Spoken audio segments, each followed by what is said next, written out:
예, 안녕하세요. 김용호 노무사입니다.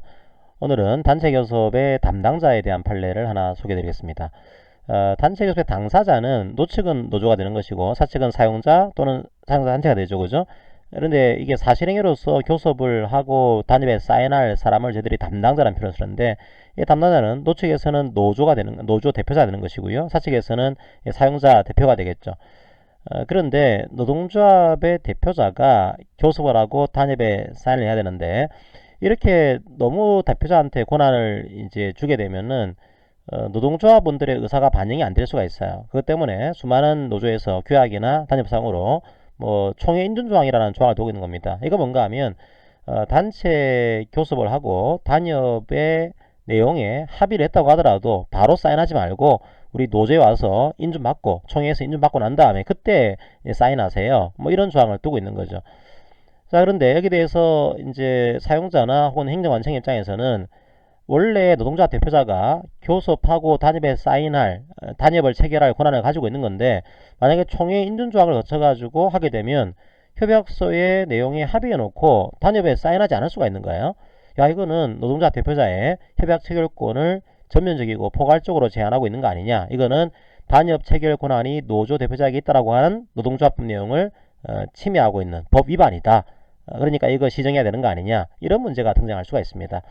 자, 아주 전통적인 판례 내용이죠. 한번 내용을 보도록 하겠습니다. 조금 이따 나중 다른 판례를 통해서 말씀드리겠지만 이 전통적인 판례 내용은 지금도 살아 있습니다. 하지만 조금 변화의 흐름들은 지금 보이고 있어요. 굉장히 중요한 판결 중에 하나입니다. 내용을 보겠습니다. 자, 노동조합의 규약 혹은 단체협약에 이런 걸 둘 때가 있습니다. 규약이나 단체협약에 단협 체결권은 어떻게 했냐면 총회에서 결과에 따라 가지고 사인하는 거다. 그러니까 아무리 단협에 대해서 합의했다고 하더라도 총회 결과가 이제 부결되게 되면은 사인을 못할 수도 있는 거죠. 총회 결과에 따라서 이제 사인한다. 이런 단협이나 취득규칙을 규약을 두고 있는 겁니다. 그런데 여기에 대해서 행정관청이 그 시정명령을 내렸어요. 우리나라에서는 단협이 노동관계 법령에 위반될 경우에는 행정관청이 노동위원회 의결을 얻어서 시정명령을 내릴 수가 있거든요. 그리고 규약도 법령 위반 시에는 행정관청이 노동위원회 의결을 얻어서 시정하는 명령을 내릴 수가 있습니다. 행정관청이 보니까 이런 얘기를 하고 있는 겁니다. 군노조법, 지금은 약간 내용이 바뀌었는데 옛날 노동조합법을 보시게 되면 노동조합 대표자는 교섭할 권한을 가지고 있다. 그리고 지금은 여기 하나를 추가했죠. 교섭을 하고 단체 협약을 체결할 권한을 가지고 있다. 이런 표현을 지금 쓰고 있습니다. 즉 노동조합 대표자에게는 교섭할 권한과 단협을 체결할 권한을 함께 주고 있습니다. 권한이 있는 거죠. 근데 행정관청 입장은 만약에 총회 결과에 따라서 이게 뒤집히게 되면은 협약 체결 권한이 지금 박탈당하는 거 아니냐, 제한당하고 있는 거 아니냐. 이거는 노동조합법에서 협약 체결권을 노동자 대표자에게 부여했는데 이걸 전면적으로 침해하는 법률 위반 그런 내용이다. 이거 시정하세요. 시정하는 명령을 내리게 되는 그런 사건이었습니다. 그러자 단체협약 변경 명령에 대해서 취소해달라고 하는 소송을 제기한 그런 케이스입니다. 소위 우리가 이런 조항들을 총회 인준조항이라는 표현을 쓰는데 이 인준조항이 노동조합법에 위반되는 그런 조항인 거냐 이거예요. 자, 우리 판례 시각을 보도록 하겠습니다. 첫 번째는 지금 현재 해결된 문제입니다. 옛날 법에서는 이런 문제가 있었거든요. 법을 보시게 되면 노동조합 대표자는 교섭할 권한이 있다 이렇게만 돼 있고 단협을 체결할 권한이 있다 이런 표현이 없었습니다. 없다 보니까 그러면 노동조합 대표자의 단협 체결권은 법에 없는 거 아니냐, 그러니까 총회 인준 조항으로 제약하는 것도 문제가 없지 않냐, 이런 논의가 있었는데 이 판례에서는 그렇지 않고 교섭할 권한이라고 하는 것은 단협을 체결할 권한을, 단체협약을 체결할 권한을 포함하는 그런 개념이다 이라게 돼요. 그래서 사실행위로서의 교섭의 권한, 또 이제 법률행위로서 단협을 체결할 권한을 포함하는 그런 개념으로 이해해야 됩니다.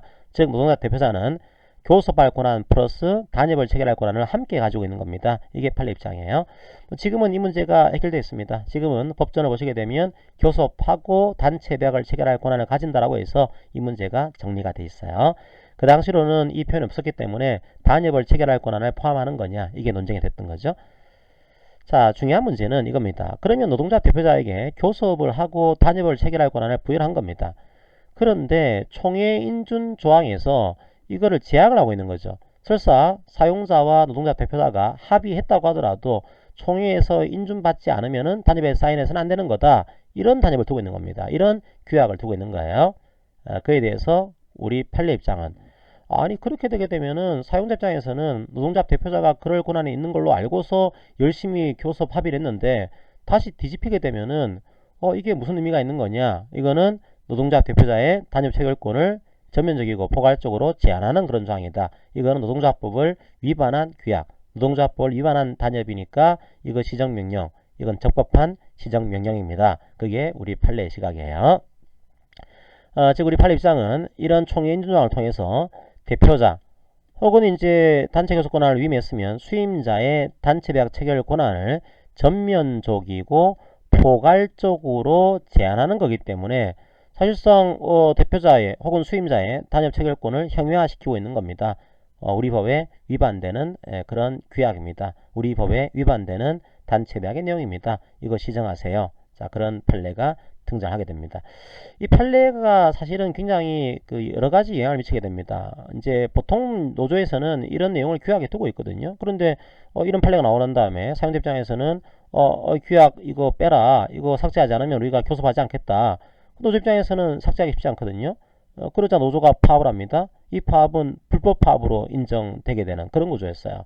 그러니까 이 조항은 상당히 교섭을 상자가 거부하고 이걸 가지고 파업을 했을 경우에 이걸 불법 파업으로 몰아가는 그런 역할들을 상당히 수행을 하게 됩니다.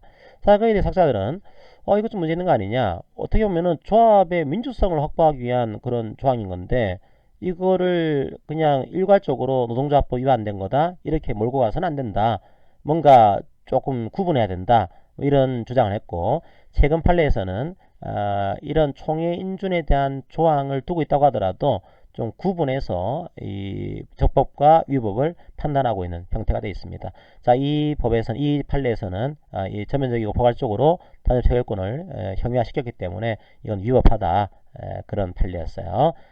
이후 판례는 약간 변화의 흐름들이 나타나게 됩니다. 자, 오늘 판례는 이것으로 마무리하겠습니다. 감사합니다.